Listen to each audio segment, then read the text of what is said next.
আলাইকুম বন্ধুরা, সবাই কেমন আছেন? আশা করি সবাই ভালো আছেন। আইরিফোন ভিডিও বাসন আমি ভালো আছি। আমরা কতবা সান আমরা একটা সিঁড়ি রুমে কাম করতে আছি।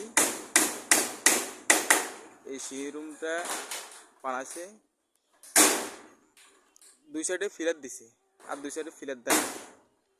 ফিলার না দেওয়ার কারণে ফিলার না দেওয়ার ফিলার ফিলার না দেওয়ার কারণে ইয়ে হচ্ছে, এই যে রুয়ের তলে যেন একটা হাঁক থা, ওই হাঁকে কোনো সমস্যা করেনি। আমরা কমেন্টে জানাইন। আর এই বাইত বাইত বেড়া না থাকলে এই যে বেডি করতেন অর্ডার নেয় ওয়ার্কশপ মিস্ত্রিরা, তো কাজটা করে কিরকম এই দেখেন। ইন্ডিয়ার বাইরে 3 ইঞ্চি হাঁক আছে। এটা হলো ওয়াল প্লেটের তলে দরজার উপরের মতা। এই হাঁকটা দেওয়ার কারণটা কি আমরা কমেন্টে জানাইন। আসসালামু আলাইকুম, আল্লাহ হাফিজ।